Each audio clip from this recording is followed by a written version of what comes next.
Listen, you, all of us, we who are gathered here today are the catalysts. We're the spark plugs, we're the triggers, we're the inspiration and the magnets and the organizers of what must become hundreds and thousands and millions who take to the streets day after day in nonviolent mass protest, who, by our words and by what we do and say, and what we put on the line, that not one more day must this regime of white supremacists, of anti-woman, anti-LGBTQ theocrats, of xenophobic torturers of children and families, of police state bullies and murderers, of genocidal racists and anti-science lunatics who are killing the planet and hundreds of thousands of people by their arrogant ignorance, no longer should they be allowed to rule this or any other country. There ought to be a golf course in hell with a never-ending sand trap for such people. I want to leave you here today with 2 points to think about and to act on. First, the Trump-Pence regime intends to stay in power by any and all means, including stealing the election. And should they succeed, it will be a catastrophe for humanity. And I do not use the word catastrophe lightly. The recognition of this is what brought you here today. Second, the second thing you must leave with today from this talk, we must act now. Others have spoken of this. We must not wait until the regime actually steals the election, but be in the streets now, putting before the whole world the horror that this fascist regime is bringing and the rightness of our cause, and acting in every way we can nonviolently to stop it. To stop a coup, you need to act before it is carried out. We can defeat this if we dare to face the truth of that and to organize ourselves to meet this threat. Coups can be defeated, but not by pretending they don't exist, but only by sounding the alarm in ways that people will not ignore and then preparing people's minds and organizing them to act accordingly. So leave here today committed to act in creative ways that provoke masses of people to not turn away, but be inspired to act themselves and to organize others to join us and to be a part of the mission of the Out Now movement, which is, again, to act together and sustain mass protests to do what? To demand what? Trump-Pence out now. We must vote in big numbers, but if that is all we do, the outcome will most likely be disastrous. We need to put our hearts, our minds, and our bodies on the streets. We have 10 days. 10 days in which it is not an exaggeration to say that the struggle over the future of humanity will go into high gear. And that fight has begun. We are now in the midst of a rolling coup, a step-by-step theft, the grabbing and stealing of an all-out, blatant dictatorial power without any semblance of democratic or civil liberties by the Trump-Pence regime. This will mean a qualitative change in the world that we, that you, that everyone lives in. Right now, they are doing everything they can to deny, to purge, to make as difficult as possible, and failing that, to intimidate those who they fear will vote against Trump, Black, Latino, Native American, and many others. If on election day or the day after, if Trump is behind or he loses, the regime has said outright, and they have shown in what they are actively doing, that they will do anything and everything to complete their coup and to steal the election. They will bullshit, creating the facade of going through procedures of counting votes, while in reality they will be working to disqualify votes. They will be sowing doubt and issuing threats from Trump, while their thugs take to the street. Their trump card, and quite literally so, is this nomination of Amy Coney Barrett that's scheduled to be rammed through the Supreme Court this week. Because their plan is to take this disqualification into the state legislatures, into the county boards, to then take it to the courts that they pack with fascists, and then go all the way up to the Supreme Court, where they have now secured a majority to ram through this election and bring about a theocratic fascist America. They have packed these courts with judges who want to return outright to the original Constitution, which objectively ratified slavery, didn't consider black people human, didn't give women any rights, and in fact justified the theft of the land and the genocide of the native peoples. This is what originalism actually is. The theft of the election is not just after Election Day. It is, as I said, underway now. But do not think that Trump might not win an election that he has already begun stealing. Do not be drugged by these opinion polls. Such a result would still be illegitimate and must be opposed. Fascism, all that has been experienced at the pain of cages, at the pain of concentration camps, all that has been experienced over the last 4 years is always illegitimate. And fascism is always illegitimate when it is brought to power, whether by fair or fraudulent means, and it's already been fraudulent. This, too, is another reason why Refuse Fascism and the Trump-Pence OutNow movement are calling for people to be out now every day. I began by saying that if the Trump-Pence regime remains in power, it will be a catastrophe for humanity, perhaps our very survival. Look, the world is in great turmoil now. Big power rivalries are sharpening. Regimes all over the world are facing acute crises, not the least of which is the COVID pandemic. It is unconscionable and of acute danger to have a pathological narcissist with no capacity for empathy who espouses a genocidal racist program to have his finger on the nuclear trigger with the capacity to incinerate the world. More, this anti-science regime that will likely soon include a Supreme Court justice who, along with Trump and Pence, denies the science of global warming, which would, if they remain in power, foreclose, quite possibly, the potential of slowing or reversing global warming and burning and drowning and the suffocation of life on this planet. The stakes are that high. It is an existential moment for humanity. The heart of the fascist program are three things: white supremacy, the hatred of immigrants, and the assertion of the most toxic male supremacy and subordination of women and differently gendered people through a theocratic fascism and form of patriarchy. And I will say this: what we have seen so far from this regime is but the tip of an iceberg should they remain in power. This is something everybody has the responsibility to contemplate and to think about and to act then accordingly. Donald Trump is, as the revolutionary leader Bob Avakian has said, a genocidal racist. Mike Pence is no different.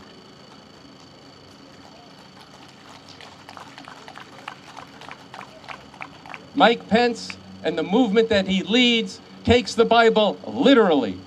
This is a Christian fascist movement that would impose a handmaid's tale on the humanity of women and LGBTQ persons. And maybe the sisters over here in those handmade costumes can stand up for a minute.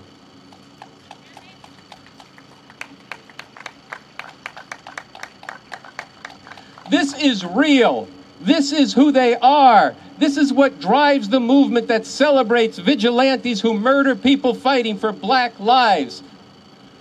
And so that black people are not routinely and wantonly gunned down in the streets by police and disproportionately killed by the COVID virus. What kind of depravity, deliberately as a matter of policy, orphans little children, 545 immigrant children torn from their parents who were seeking asylum from the horrific conditions in their countries that were largely made by what this country does around the world and in Latin America. And now they can't locate their parents. This is not a bad policy. This is not inhuman. This is torture, straight up. On top of the tens of thousands in concentration camps, detention camps on this side of the border, and the most horrific conditions in asylum and concentration camps on the other side of the border as the Trump-Pence regime throws people across the Rio Grande as so much human refuse. No one should accept this. There is no election that can or should tolerate this.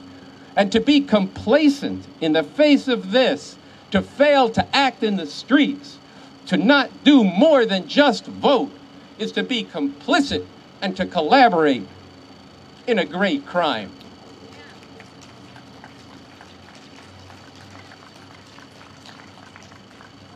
And this is not just invective and drama for a talk.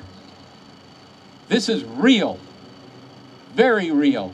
And it's going to get acutely real should we fail to act and do what we have to do. Then this is why we say, in the name of humanity, we refuse to accept a fascist America. That is what we stand for. Living this is what we must do and what we must be. We are not standing out here, the few of us today, to look good for ourselves, for our group. This is not about us. This is about the world. This is about humanity.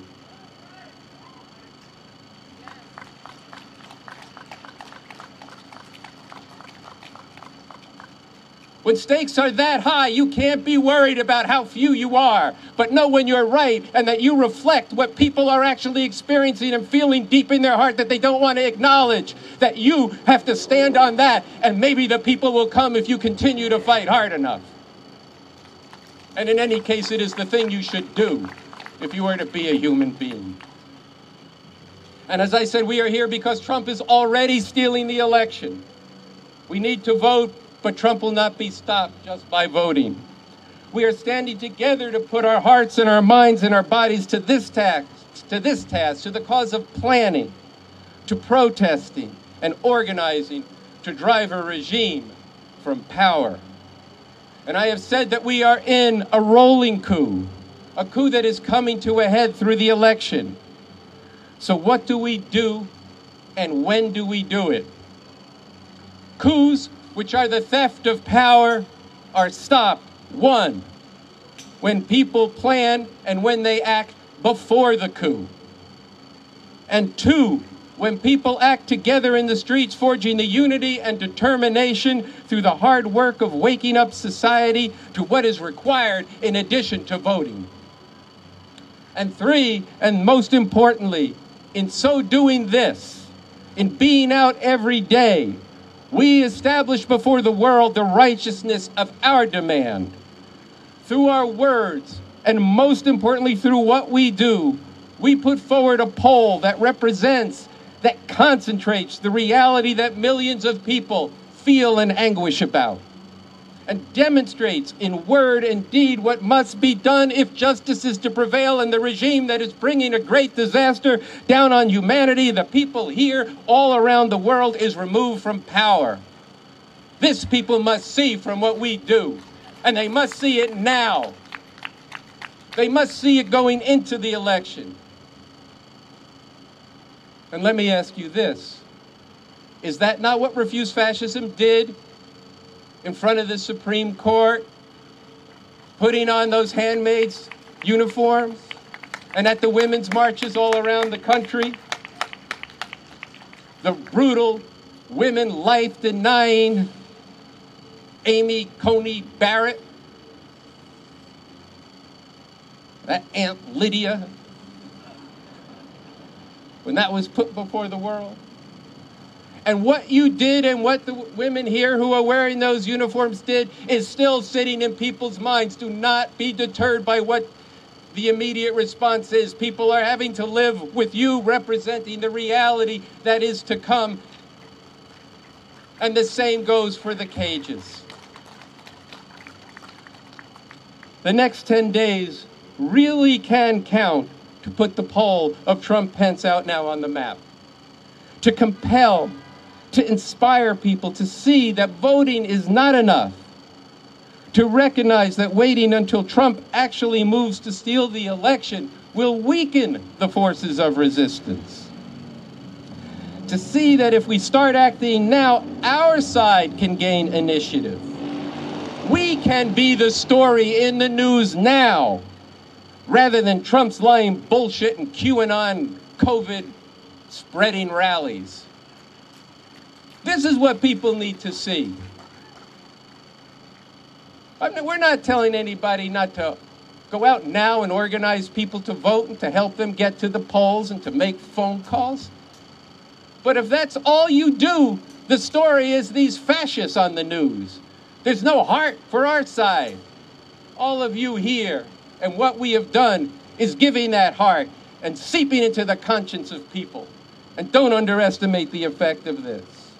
And yes, what we're going to do today is talk about why we're doing this, how to do it, and how to get prepared for the next 10 days. We need to awaken and organize, as I said, hundreds and thousands to act now. Look, we cannot predict what will happen tomorrow or next week that could cause masses of people to pour into the streets. You don't know that, I don't know that, and the people who say it's not time don't know it either. We cannot even say for sure that people will act if and when Trump moves to steal the election. But what we can say is that if we don't prepare now, if we don't act now, that will weaken and politically disarm people to understand the enormity of what we face and why voting alone will not be enough. The handmaids' protests, the cages, the kids' shoes are all part of disturbing the air, making people confront what is happening in their name. And all this must be tied back to the demand of Trump-Pence out now. We also have to dramatize, and we have to act to defend the right to vote right now, and not let those who in their camouflage costumes and their very real weapons have threatened and murdered people for protesting to demand Black Lives Matter. We cannot allow these people to come out and intimidate people from voting. We must not let them sabotage and suppress the vote in counties where people like this live. This, too, today is preparing for the struggle that will come should he steal the election. If and when the Trump-Pence regime, with the backing not only of their MAGA thugs, but of the Republicans in state governments and the courts across the country, move to steal the elections, our struggle will include protesting and uniting with a demand that they not be allowed to disqualify and deny the votes that are for Biden. But the struggle to remove this regime cannot just be reactive to the moves of the Trump-Pence regime and the response of the Democratic Party of Biden to that. We, who represent the interests of the people of this country and around the world, must act in our interest, which is that the Trump-Pence regime must go. That is not negotiable. There is no compromise with 4 more years of a fascist America. For that will be a horror for humanity. Think about this. This is very important. We cannot just be reactive to what the Trump-Pence regime does and the reaction of that by the Democrats. You saw what that brought in the nomination of Amy Coney Barrett. They rushed it through. The Democrats said, we don't have the vote. They hardly put up a fight. They raised some questions to do some exposure. And then they said it's a foregone conclusion. Well, I said this before, I'm going to say it again. It's not even in this written speech. But just imagine if there had been tens of thousands of people on the Washington Mall and in city squares all through that nomination, how might things have turned out differently? And I'm going to tell you this, it won't be any different if he steals the election and they say, let's let this county board decide, let's let this court decide, let's stand in front of this place, which we of course should do, and force them to be honest, shine the spotlight on them. But if we don't get out there and fight in our interests, which are the interests of humanity, to demand the Trump-Pence regime must go, they must be gone from power, and we will not be just reactive, we will be proactive. Proactive for the people of the world. So I'm going to close where I began. The Trump-Pence regime will be a catastrophe scarcely imaginable. They are stealing the election now. And we must intensify our efforts to make these next 10 days really count before the election and send a beacon far and wide that now is the time to act and not stop taking to the streets until this regime is gone. Say with me, in the name of humanity, we refuse to accept a fascist America. In the name of humanity, we refuse to accept a fascist America. Now let's get busy and get to work. Thank you.